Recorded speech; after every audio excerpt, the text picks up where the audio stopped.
realmente que en muy pocas ocasiones creo que un auditorio puede ser tan afortunado de tener a estos 5 panelistas que tenemos enfrente juntos discutiendo cualquier tema. Y yo quiero hacer una breve introducción de ellos en relación al título de esta mesa redonda.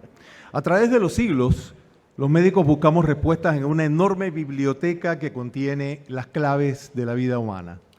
Así hemos enseñado a cada nueva generación de estudiantes que transita por nuestros hospitales y nuestras escuelas de medicina. CRISPR-Cas9, una tijera y un lápiz moleculares, capaces de editar una base y cambiar un gen, ganó el Nobel de Química 2020. El Hospital Paitilla ha tenido durante sus últimos 3 años un proceso de reedición genética. De ella está surgiendo un nuevo modelo basado en atención, docencia e investigación. Esta jornada científica es uno de sus frutos. La Facultad de Medicina de la Universidad de Panamá es una escuela de medicina pequeña, situada en un país pequeño. Contar con un factor diferenciador que la destaque entre sus pares le daría sin duda una ventaja competitiva significativa. Está corriendo ya. Si entre nosotros, unidos, logramos una reedición genética de nuestro estudiante de medicina para que integre en su DNA la investigación clínica y translacional de la misma forma en que integra bases genéticas como la anatomía, la farmacología o la cardiología, lograremos que nuevas generaciones de médicos egresen con 1 o 2 publicaciones en revistas de alto impacto que formen tempranamente parte de nuestro Sistema Nacional de Investigación y poblaremos nuestros hospitales con médicos esencialmente distintos, capaces de generar nuevas preguntas, crear propuestas y encontrar respuestas que llevarán la medicina panameña a un nivel distinto y altamente competitivo. Y utilizando como título, la vida no trata de lo que el tiempo nos roba, sino de lo que hacemos con lo que el tiempo nos trae, damos inicio a nuestra mesa redonda, integrada hoy por varios de los científicos que dan brillo y esplendor a la ciencia y la medicina de nuestro país. Les presento a la doctora Gabrielle Britton, neurocientífica, que dirige el Centro Nacional de Neurociencia en Indicasat AIP y dirige la iniciativa que investiga el envejecimiento cerebral en la población panameña. Y entre los panelistas, la doctora es moderadora, entre los panelistas están el doctor Eduardo Ortega, secretario nacional de Ciencia y Tecnología, la doctora Arlene Calvo, profesora de la Universidad del Sur de la Florida y de la Universidad del Sur de California e investigadora asociada al Instituto Conmemorativo Gorgas, al doctor Xavier Sáez Llorens, director del Departamento de Investigación y jefe del Departamento de Infectología del Hospital del Niño de Panamá, y al doctor Juan Miguel Pascale, director del Instituto Conmemorativo Gorgas de Estudios de la Salud. Muchas gracias a todos ustedes por acompañarnos hoy.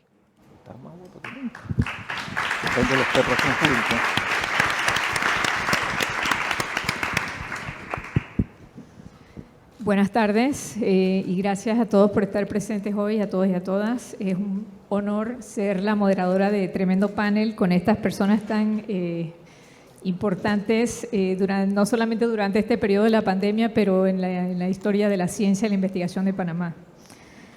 Bueno, brevemente, no hay que resumir lo que ha pasado en los últimos más de 2 años. Hemos estado desde hace más de 2 años en una pandemia mundial por COVID.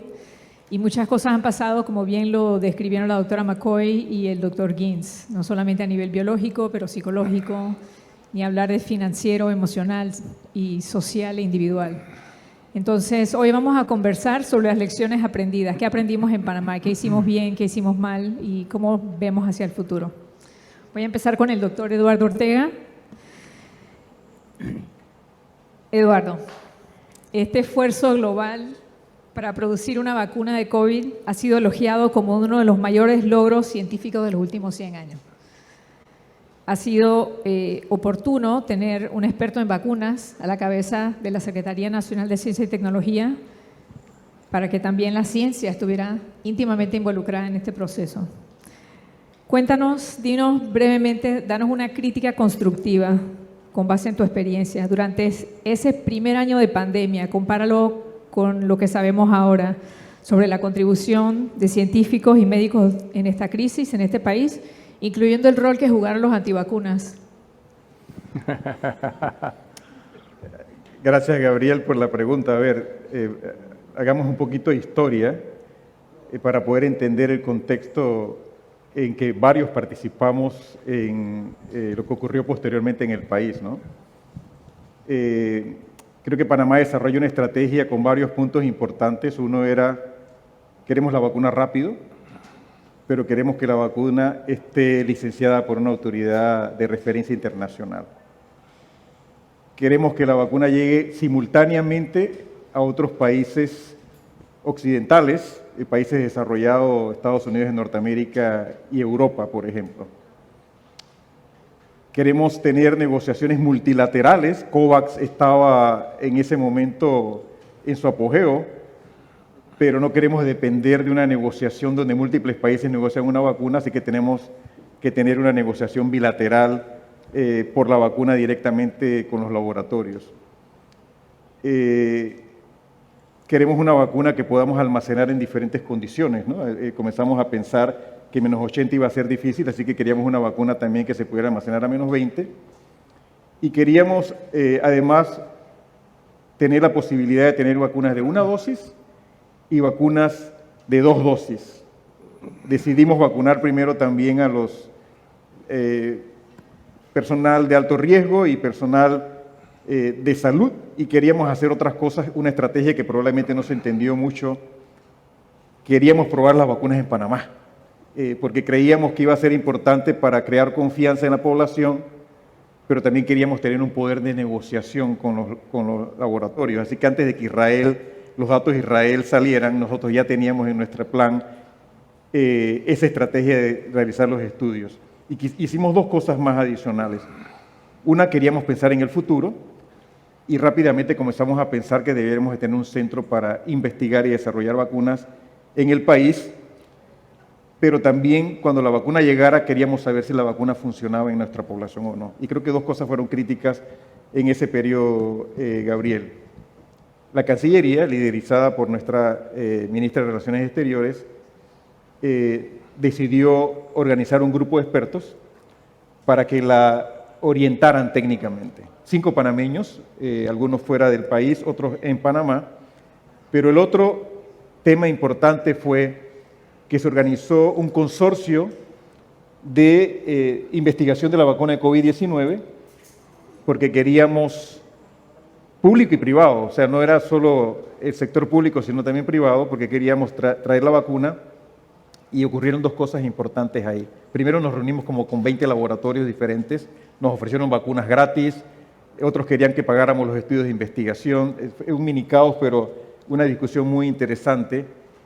Y al final nos sentamos con por lo menos 10 laboratorios para realizar estudios en Panamá, y solo pudimos realizar 1. Creo que Xavier probablemente va a tocar ese tema más adelante, pero algunos se nos fueron por no poder aprobar el protocolo a tiempo, otros porque no habían las condiciones para hacer los análisis de buenas prácticas de manufactura.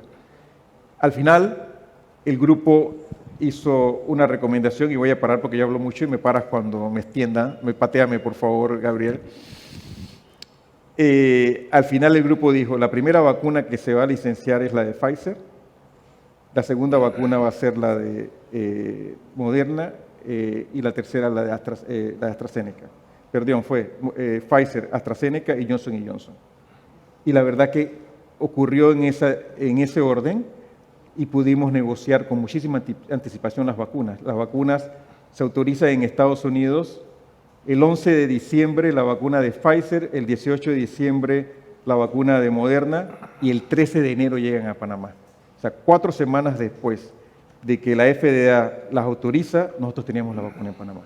Así que creo que el rol de los investigadores, porque además los 5 que asesoraban a la Cancillería eran investigadores, tenían experiencia en vacunas, y creo que entre todos, no sé, teníamos 100 años de experiencia en vacunas combinados. Así que yo era uno de ellos, más. Combinado, menos mal. Combinado, no solo yo, combinado. No soy Mayen Correa, así que... no. no soy yo solamente.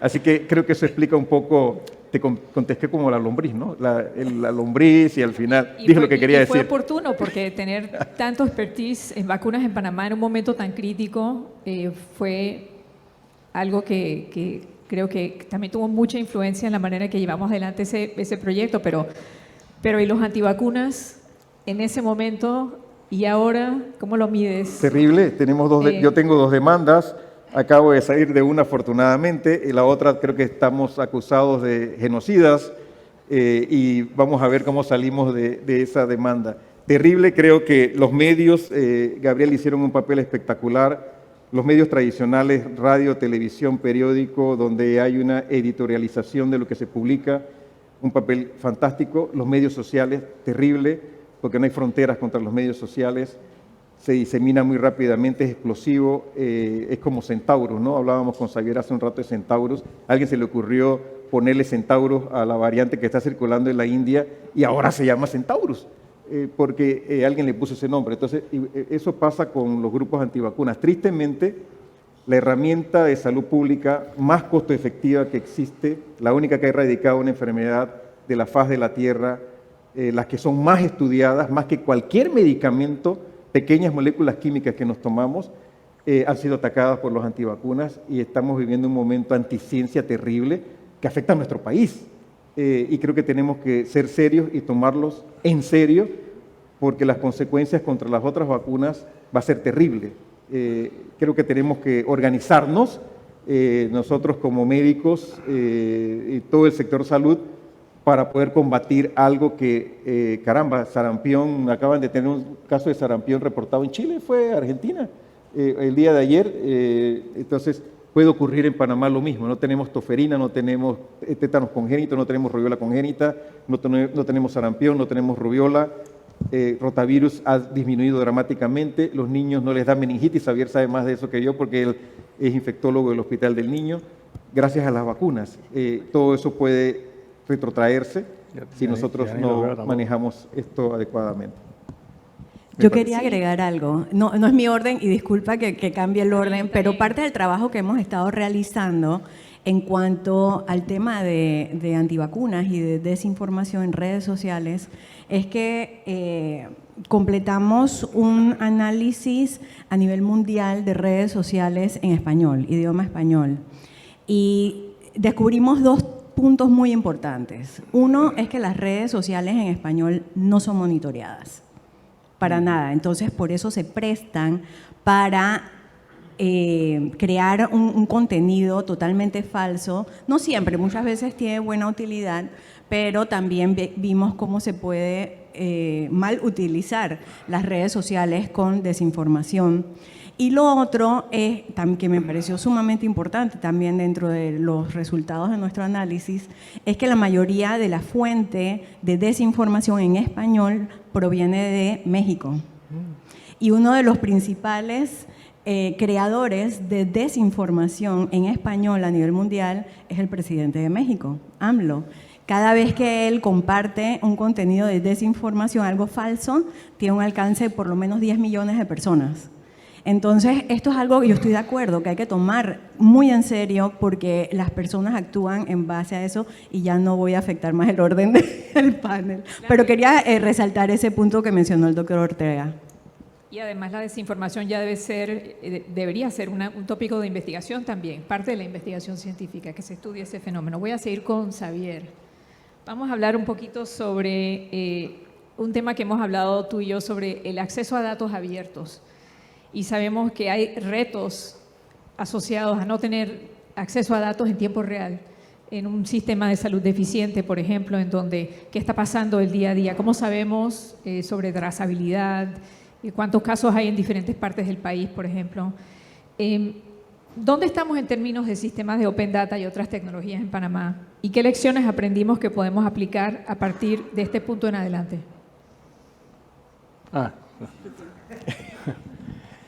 Bueno, estamos mal en data abierta, ¿no? Y esa ha sido una de las críticas que más le hemos hecho al Ministerio de Salud, ¿no? La falta de transparencia y de información en tiempo real que sea pública. y que sea analizada por gente independiente para que eso le dé credibilidad al sistema de salud y a toda la información que se está virtiendo. Por ejemplo, nosotros con Eduardo estuvimos presionando para publicar las tasas de infección por diferentes grupos de edad, con una vacuna, sin vacuna, con 2 vacunas, con refuerzo, y hasta ahora eso no ha podido ser logrado, precisamente porque o no se tabula la información, o no se sabe tabular la información, o no hay personal que interprete la información y haga todo el análisis de la situación, ¿no? Entonces, mientras Europa, Estados Unidos, incluso algunos países de Latinoamérica estaban publicando tasas de infección en vacunados con 1 o 2 dosis, tasas de hospitalización, nosotros realmente nunca tuvimos eso, ¿no?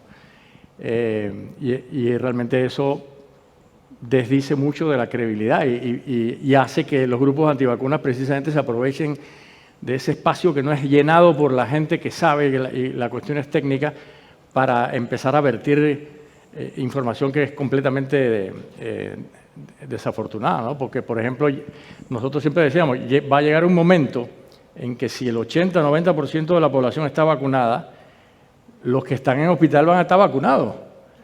Pero hay que buscar la forma de hacer las tasas para hacer ver a las personas que realmente la realidad es completamente diferente, ¿no? Entonces, hace falta realmente mayor transparencia en la información, ¿no? Nunca tuvimos, por ejemplo, tasas de infección, de hospitalización, de mortalidad por comorbilidad. En los obesos, por ejemplo, en la gente con diabetes, en la gente con problemas cardiovasculares.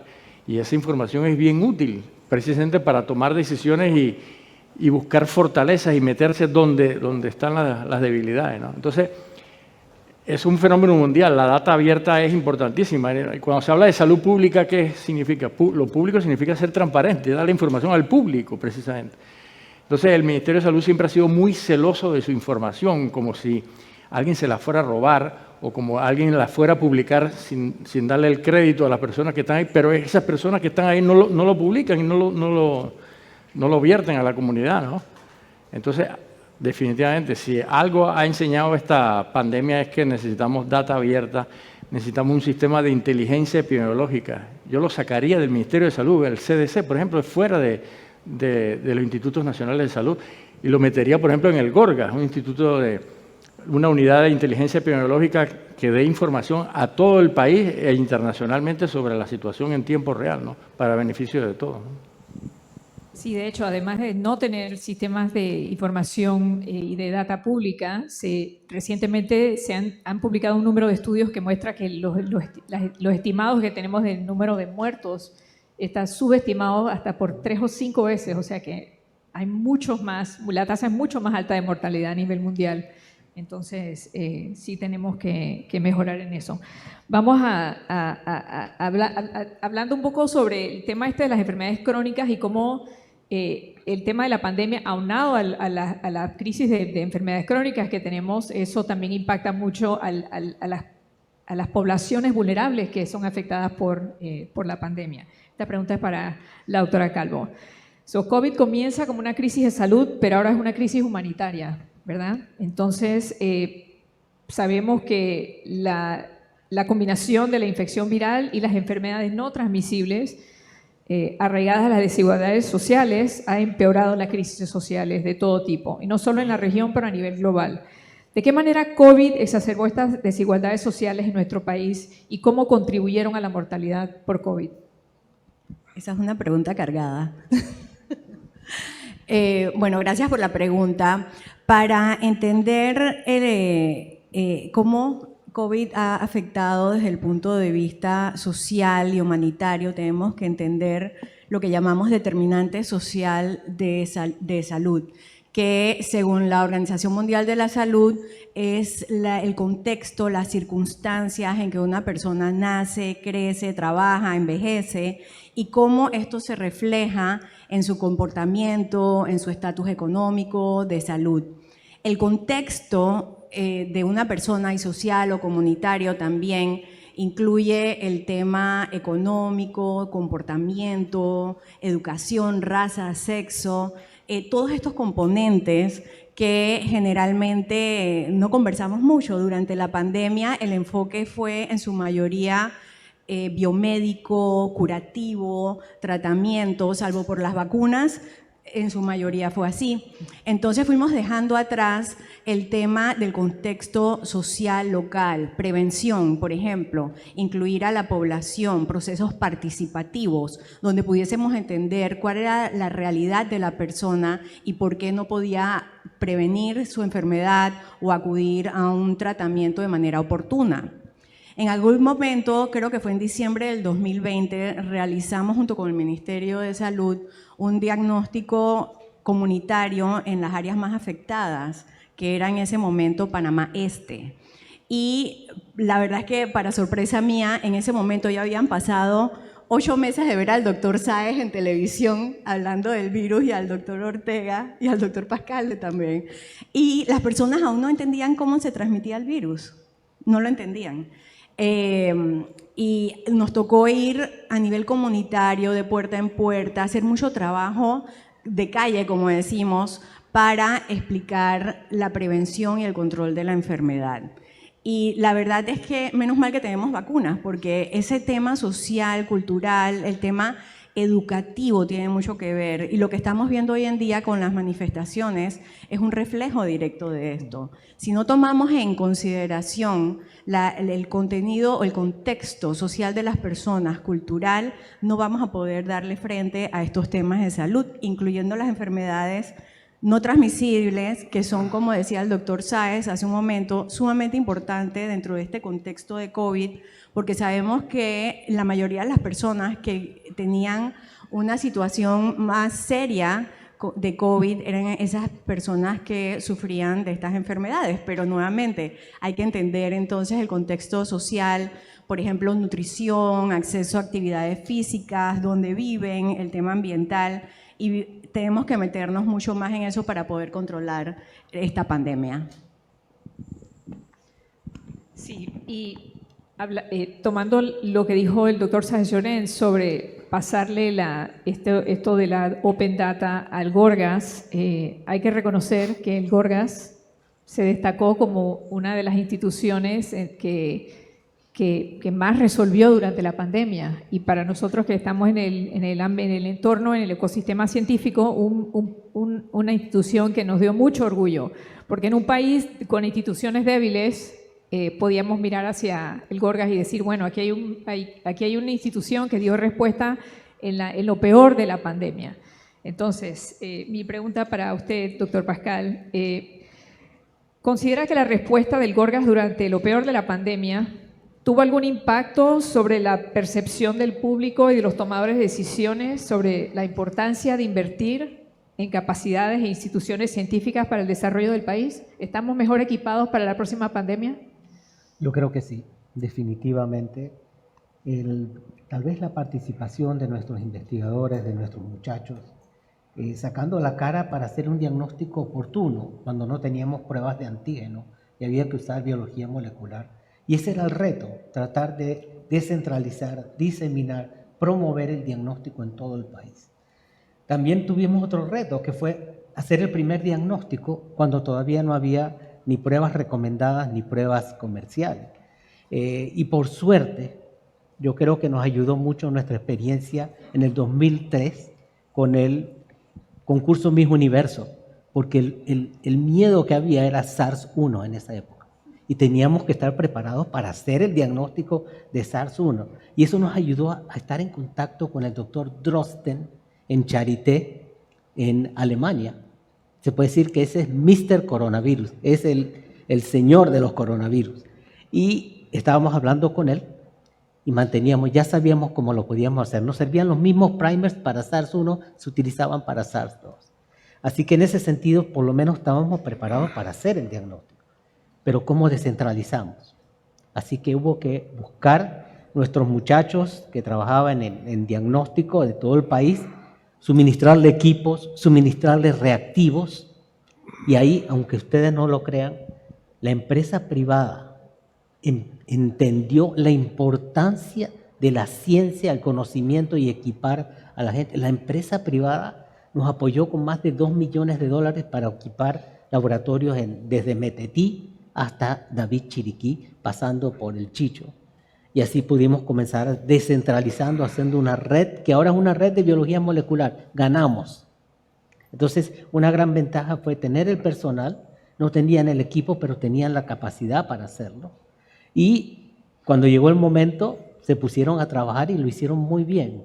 Entonces, yo creo que ¿qué ha demostrado esto?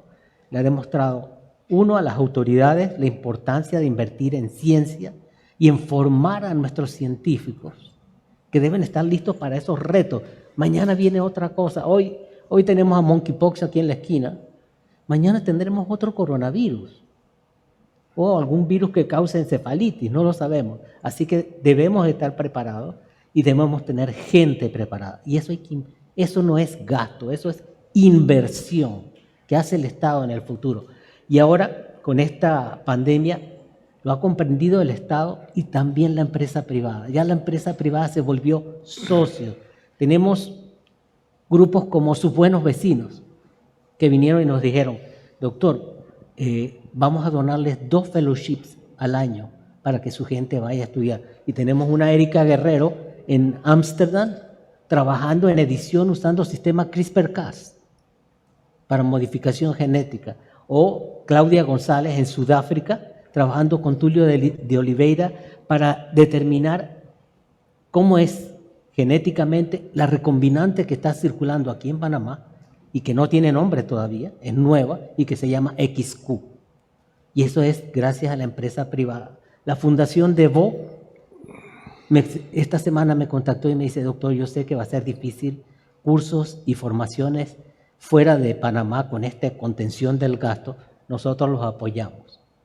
Entonces, realmente yo creo que esta pandemia ayudó a entender un poco que la ciencia no es un hobby, sino una necesidad. Sí, definitivamente. Además, vimos muchos cambios ocurrir en el ecosistema científico durante pandemia, pero vienen cambios ya pasando desde los últimos 10 años, ¿no? Entonces, quiero tocar el tema de bioética con el doctor Xavier. Justo hoy en la revista de Lancet Global Health publican un resumen de los sistemas de investigación en términos de comités de bioética y comparan a todos los países de la región y Panamá sale muy bien parado. O sea, salimos como uno de los países que cumple con los más altos criterios de procesos de bioética para la investigación en Panamá. Y bueno, yo sé que has participado en muchísimos comités, Xavier. Yo quería hacerte una pregunta muy particular.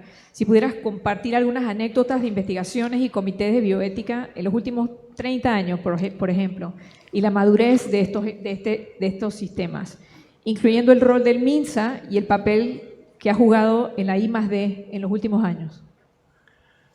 Bueno, es una pregunta quizás no tan diplomática en la respuesta que pueda dar, ¿no? Pero, a ver, yo regresé en el 91 y tengo 30 años de estar haciendo investigación clínica, antibióticos y después últimamente vacunas, ¿no? Entonces yo podría contar demasiadas anécdotas, ¿no? De cómo ha ido la investigación y las regulaciones éticas en estos 30 años. Entonces yo lo dividiría en 3 periodos. En 1990, en esa década, después en el 2000 a 2010 y después en los últimos 8 o 9 años, ¿no? Y sin lugar a dudas hemos ido de menos a más. La situación ahora es completamente distinta en términos de investigación con lo que era en los primeros años, ¿no? Y, por ejemplo, yo podría mencionar anécdotas en los diferentes periodos, ¿no? Cuando yo empecé, por ejemplo, en el Hospital del Niño, yo traía un estudio desde Dallas, que era comparar la eficacia de ampicilina y cloranfenicol, que era la terapia de la meningitis en esos tiempos, comparada con cefotaxime, que era una cefalosporina de tercera generación que acababa de salir prácticamente al mercado, ¿no? Aquí en Panamá, pero ya tenía mucho tiempo en los Estados Unidos, ¿no? Entonces, no había un comité de ética en el Hospital del Niño. el director, yo le decía, se necesita un comité de ética, si no, ninguna empresa de afuera va a querer aprobar un estudio de investigación si no hay un comité que vele por los intereses de los participantes, ¿no? Entonces el director médico agarró a 5 de los más viejos del hospital y, bueno, ustedes hagan un comité de ética y evalúen para ver si se puede aprobar el estudio. Bueno, al final tuve que dar una cantidad de información, no conocían la cefalosporina de tercera generación, y al final, después de tantas peleas, pues aprobaron el estudio. Entonces, cuando aprueban el estudio, la otra cuestión era importar la cefotaxime porque no tenía registro sanitario. Aquí está Ivonne, que es experta en esos temas. No tenía registro sanitario, entonces Farmacia y Drogas no la podía importar. Porque no había una separación entre lo que es fármacos para la comercialización versus fármacos para la investigación. Y todavía hay problemas en ese sentido, ¿no? Entonces tuve que hablar con el director general de salud de ese entonces, que era el doctor Montalbán, que paz descanse. Y le expliqué el asunto y me dice, bueno, lo único que se me ocurre es que la empresa mande una donación al Hospital del Niño que diga donación para uso exclusivo de investigación. Y así fue como entró la cefotaxime al estudio de investigación. Bueno, hicimos el estudio, etcétera, ¿no? Después tuvimos un estudio de cuando no había terapia para el VIH, ya había surgido toda la información sobre el AZT, que era la acidobudina, que era el primer fármaco antirretroviral. Entonces nosotros en niños no había fármaco aquí en Panamá para el VIH, nosotros queríamos hacer un estudio de AZT versus placebo en niños con VIH positivo. Bueno, ¿para qué era eso? Placebo. Están haciendo medicina experimental, ¿cómo van a utilizar placebo? Entonces yo decía, pero es que no hay ningún fármaco para el VIH, ¿qué vamos a utilizar si no es placebo? Hay que compararlo con algo. Entonces tuvimos que adiestrar a farmacia del Hospital del Niño a que hiciera un sistema computarizado para dar números aleatorios por computadora y se trabajaba con el fax, porque en ese tiempo era el fax. Entonces la empresa de afuera mandaba el fax y farmacia tenía que decir a quién le tocaba placebo, a quién le tocaba, pero ellos eran los únicos que tenían el código, ¿no?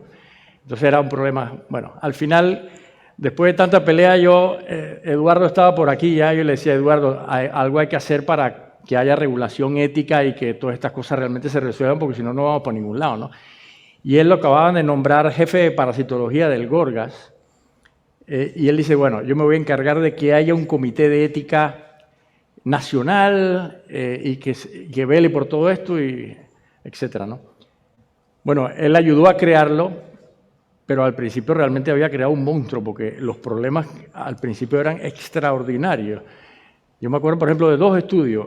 El primer estudio es que queríamos estudiar la ciprofloxacina en niños.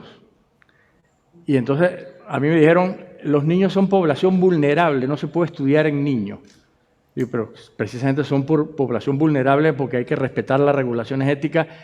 Pero si tú no haces los estudios en niños, vas a crear unos huérfanos terapéuticos porque no van a tener terapia y al final la gente va a empezar a usar ciprofloxacina en niños sin haberla estudiado, extrapolando lo que sucede en adultos. Y precisamente mientras nosotros queríamos ese estudio ya había pediatras administrando ciprofloxacina a niños aquí en Panamá, sin saber realmente si había eventos adversos importantes.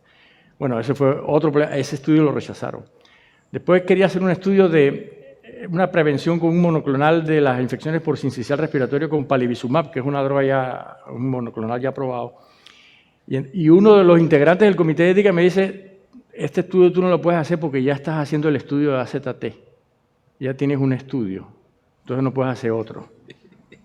Pero en Europa, en Estados Unidos, en todos lados, los investigadores tienen múltiples estudios y eso realmente no lo determina un comité de ética, sino todo el equipo que maneja eso. Bueno, entonces yo llamé a Eduardo y le dije, has creado un monstruo, ¿no? Hay que hacer algo porque realmente hay que capacitar a los miembros del comité de ética en buenas prácticas clínicas, en todos los consensos internacionales. Bueno, para ser un poco más breve, ya empezó a verse un poco distinto y había que sacar al Comité Nacional del Gorgas porque el Gorgas no podía ser juez y parte. Si la idea de un comité nacional era que acreditara a otros comités de ética, pero que no fuera como el determinante, ¿no? Porque al principio, por ejemplo, los tiempos de aprobación de estudio eran 4 o 6 meses. O sea, las empresas se iban a Colombia, se iban a otros lugares porque no era competitivo el país, ¿no?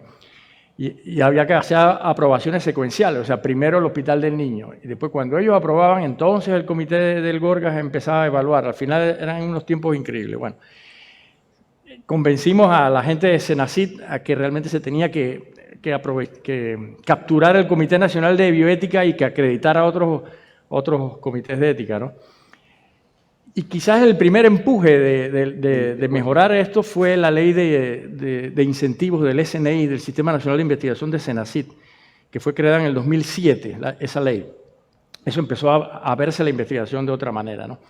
Bueno, ya del 2010 al 2020, evidentemente hubo mucha presión de investigadores, de empresas, del Ministerio de Salud, del Gorgas, del Senacid, etc. Se sacó el Comité Nacional del Gorgas, se fue a Senacid, empezó dando tumbos también, pero después, gracias a Ana Sánchez, que en paz descanse, bioeticista de la Universidad de Barcelona, que vino a Panamá, la doctora Claude López, la doctora Jessica Candanedo del Ministerio de Salud, Rosalba González, bueno, empezaron a empujar, la Argentina, que es la presidenta actual, empezaron a empujar esto, a formar gente en bioética, y entonces esto ya realmente cambió notablemente. Yo diría que en los últimos 5 años nosotros en Panamá tenemos una regulación ética bien sólida que ha promovido la investigación, y de hecho tenemos la ley, uno de los pocos países que tiene ley de investigación en medicina, que es del 2019. Que regula y promueve. ¿Ah? Que regula y promueve. Que regula y además promueve, que no era rechazar, sino era promover la investigación. Hay que vigilar la ética, pero no hay que bloquear la investigación, ¿no? Y como bien dijo, para terminar, Gabriel, el Lancet Global Health, ayer, tú lo enviaste, Gabriel, acaba de publicar toda una evaluación de la investigación en Latinoamérica y el Caribe, y de las instancias regulatorias éticas y de leyes de investigación, y Panamá está prácticamente de número 1 en toda la región latinoamericana en calidad de investigación. Entonces, ha llegado la hora, y felicito al doctor Hammerschlag, doctor Pichel, doctor Saldaña, en que los hospitales no solamente sean atención y docencia, sino que también uno de los grandes pilares del avance de la medicina es precisamente investigación, ¿no? En la medida que más participemos en investigación, se va a fortalecer la calidad de medicina y el pensamiento crítico de todo nuestro personal de salud. Y la pandemia precisamente nos está dejando en nuestras manos ese legado, ¿no?, de promover la investigación y de buscar medicina basada en evidencia para afrontar las próximas pandemias que el doctor Pascal nos va a anticipar cuando llegaran aquí a Panamá. Gracias. Sí, de muchas maneras hemos avanzado y digo, quizás no sea tan politically correct decir esto, pero el tema de la pandemia también fue para nosotros los científicos algo muy emocionante, porque tuvimos algo singular de qué hablar, algo tan importante y trascendental, y todos los días hay discusiones de COVID entre las personas que estamos en la ciencia y la investigación. Y hemos aprendido mucho, hemos tenido que pensar mucho y hemos visto la manera en que nuestro país ha crecido, lo que hicimos bien y lo que quizás no hicimos tan bien. Pero tengo una pregunta más para ti, Eduardo. ¿Qué pasó con eso de la cajita feliz? ¿Por qué tomó tanto tiempo?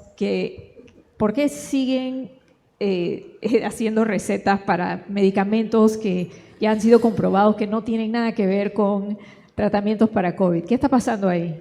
No me metas en problemas, Gabriel. A ver. Pero ¿cómo se puede mitigar eso de una manera más puntual? O sea, no... Con decisiones basadas en evidencia, ¿no? Sabíamos que venía una pandemia. La pandemia no debió haber sido una sorpresa. Pensábamos que la de 2009 era la pandemia y nos falló. ¿Sí? La de H1N1, pero había un aviso de que coronavirus podía saltar las barreras de las especies y bueno, al final se adaptó y lo hizo, ¿no? La lombriz nuevamente, yo quiero abordar un poco lo que decía Juan Miguel, que creo que va en esa dirección. Lo que ocurrió en Panamá no fue un milagro. Panamá había estado invirtiendo en capital humano por los últimos 15 años. Hay científicos en el Gorgas que son los que hacen los análisis de las variantes que fueron reinsertados en un programa de reinserción. Sandra es una de ellas, Gabriel, tú eres parte de los programas de reinserción de la Secretaría, y hay otros que hicieron su doctorado en Panamá en un programa, el primer programa de doctorado que se hizo en Panamá, en Indicasat.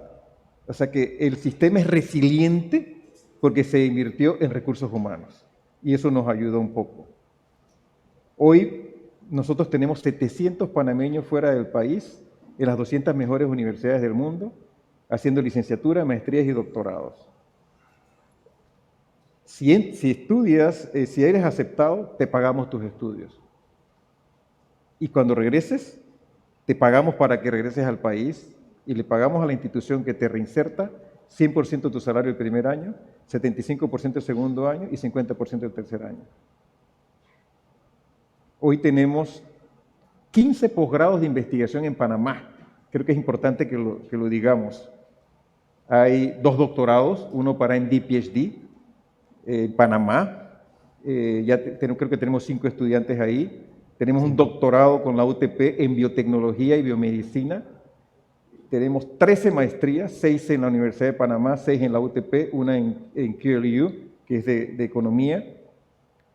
Ahí hay 142 estudiantes, becados de tiempo completo para que solo hagan investigación. Y los vamos a reinsertar cuando terminen esa maestría en nuestro país.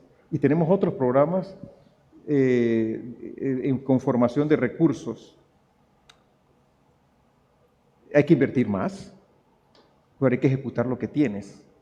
Y una de las barreras que tiene el sistema científico de nuestro país es la gestión de los fondos.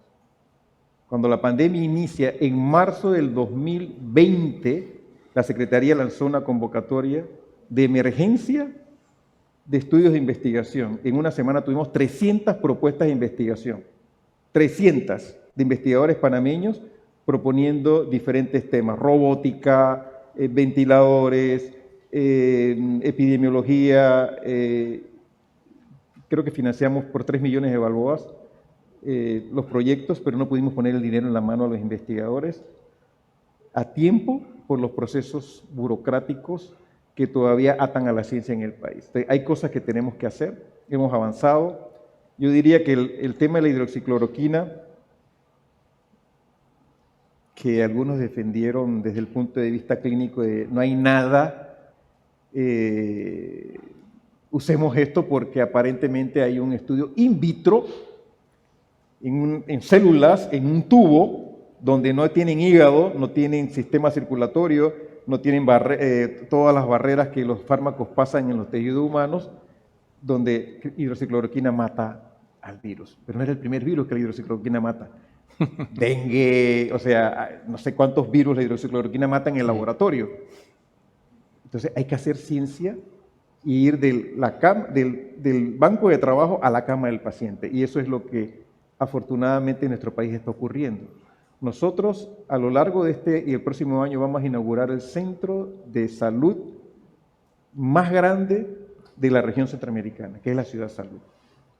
Alrededor de la Ciudad Salud va a estar la Facultad de Medicina, el Instituto Conmemorativo Gorgas, va a estar el Oncológico Nacional y dentro va a haber un centro de investigación de 2.000 metros cuadrados para realizar investigación dentro de la Ciudad Salud. Por primera vez vamos a tener algo de este tipo en nuestro país, en la Caja del Seguro Social.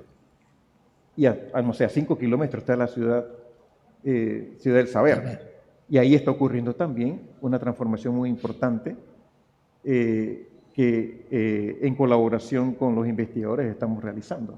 Vamos a tener un centro de investigación y desarrollo de vacunas que vamos a inaugurar a finales del 2023, principios del 2024, con la última tecnología para que investigadores panameños se dediquen a la investigación y desarrollo de vacunas. Y tenemos investigadores clínicos, porque esto no ocurre solo, de nivel mundial en este país. Así que creo que en Panamá y el sector privado estamos viendo colaboraciones con centros académicos en varios hospitales privados. Creo que el país se está transformando, va en la dirección correcta, tenemos que seguir haciéndolo. Tenemos que formar a los siguientes: Juan Miguel Pascales, Paulinos Vigil, Xavier Sáez. Estoy hablando de medicina nada más porque creo que Eduardo Ortega, porque ya estamos viejitos. Yo no sabía que Xavier era tan viejo hasta ahora que se puso a hablar del programa del Comité de Bioética y usaba fax y todo eso. Pero en el sector de la salud, en el sector de formación de médicos que hagan investigación, tenemos que hacer un apartado especial. Porque creo que los pocos que hay, creo que han sido como que han ido floreciendo al azar, ¿no? De alguna manera. La Facultad de Medicina tenemos que apoyarla y a los hospitales privados igual, y entre todos transformar este país en la dirección de generar conocimiento y transformarlo en innovación y en tecnología. Y me callo, Gabriel, porque si no, no paro toda la tarde. No, y estoy de acuerdo, innovación en tecnología y también, y para terminar en este punto que también es de mucho interés para muchas personas en el entorno científico, es no dejar por fuera las ciencias sociales y los determinantes sociales de la salud.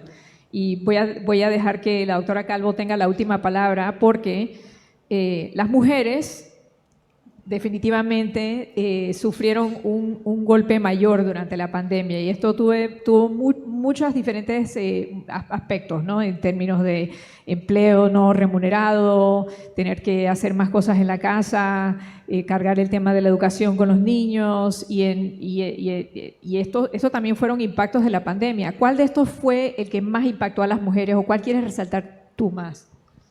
Wow, es que son tantos, la verdad. Voy a mencionar dos, si no... Y también, ¿qué puede hacer la ciencia y la investigación para mitigar eso, que también es muy importante en las próximas crisis y sobre la marcha? Porque esos problemas no se van a desaparecer. Sí, es que estoy escuchando a mis amigos y colegas hablando con este enfoque biomédico que me encanta. He participado con los 3 en investigación clínica muchísimo, pero no podemos dejar atrás las ciencias sociales, el contexto social. De nada nos sirve tener los mejores tratamientos disponibles si no podemos darle cara al contexto donde las personas viven, donde se desarrollan, donde trabajan. Y vuelvo y lo menciono, lo que estamos viendo hoy en día en nuestro contexto socioeconómico y político es resultado de eso. En cuanto a las mujeres específicamente, hay 2 puntos muy importantes, voy a decir 3 mejor. Voy a tomar el tiempo que me robó el doctor Ortega. Uno es que la mayoría de las personas que dieron cara a la pandemia en el área de salud, y lo estoy viendo aquí representado también, 72% de los profesionales de la salud, ya sea médico, enfermera, personas de laboratorio, somos mujeres. 72%. Pero solo somos 30% de las personas que toman las decisiones. Exacto, entonces, bueno, ahora si quieres nos quedamos un rato más hablando de ese tema, pero lo que tú misma mencionabas, Gabriel, del contexto en el hogar es muy importante, porque las mujeres que no estaban en la fuerza laboral fueron aquellas que se quedaron en el hogar, que perdieron su fuente de ingreso al ser personas que trabajan ya sea en empleos domésticos o en la economía informal, que es la más importante de nuestro sector económico, y al perder sus empleos regresaron a un ciclo de pobreza, muchas de ellas. De hecho, más del 30% de las personas han incrementado su pobreza. Y se dice que la pobreza se ha feminizado, o sea que las personas, las mujeres, hemos perdido esa fuente de ingreso. Pero ¿qué pasa? Al estar en el hogar sin ingreso económico, también muchas mujeres quedaron encargadas del cuidado del niño, el cuidado de los adultos mayores, y también aquellas que son víctimas de abuso sexual o de violencia doméstica estaban encerradas, mujeres y niñas, encerradas con su agresor en el hogar, no tenían oportunidad de llamar a nadie, de salir a siquiera ventilarse, porque estábamos bajo esta cuarentena tan estricta, y mucho menos poner un reporte del caso. Entonces vemos que ha incrementado el embarazo en adolescentes, ha incrementado temas de salud sexual y reproductiva que afectan a las mujeres, como embarazos no deseados, en adultas, mujeres adultas. Se ha visto que ha habido un incremento de abuso sexual en niñas, y entonces eso es todo dentro de este contexto social que las mujeres vivimos durante la pandemia. Entonces, son muchos aristas, muchos temas, pero para cerrar con un tono positivo, ¿qué es lo que se puede hacer? Fomentar la educación en mujeres, darles más oportunidad de empleo fuera del hogar, ayudarlas en el hogar y que sea de una manera equitativa entre hombres y mujeres, que es lo que queremos lograr realmente, la igualdad entre hombres y mujeres. Lastimosamente, los objetivos de desarrollo sostenibles que incluyen la igualdad de género retrocedieron más de 10 años durante la pandemia. Esta semana estuvimos en ONU Mujeres y nos dijeron que están calculando que sean mucho más de 10 años. Entonces, esto es preocupante porque si tú tienes un país donde no hay igualdad de hombres y mujeres, la productividad económica y social se ve afectada. Entonces, tenemos que trabajar en apoyar a las mujeres a que tengan más oportunidades, más acceso a educación, más oportunidades de participación política y en sus comunidades, y también más participación en la fuerza laboral, incluyendo en juntas directivas, en posiciones donde puedan tomar decisiones que ayuden a otras mujeres. Entonces, ya para no tomar más tiempo, quería cerrar con eso y muchas gracias. Gracias.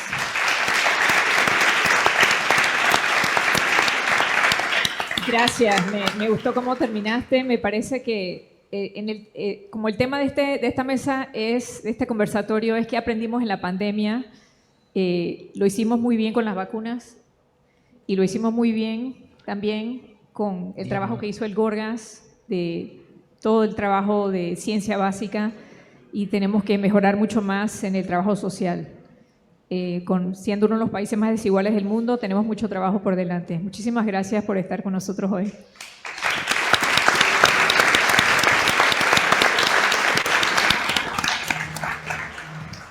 Ya, listo. Bueno,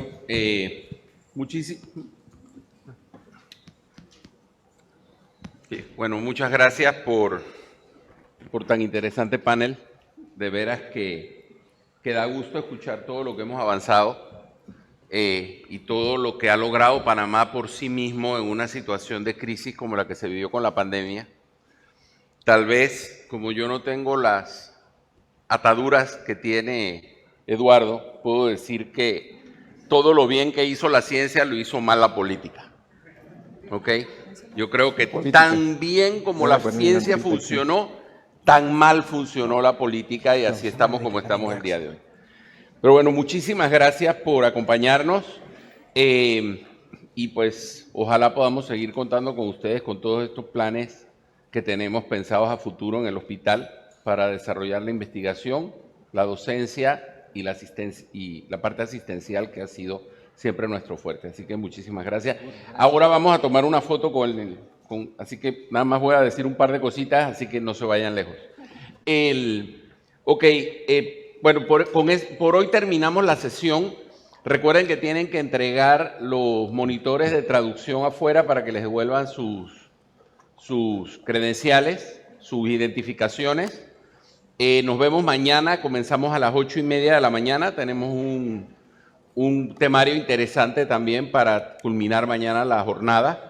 Así que muchísimas gracias por asistir y nos vemos mañana.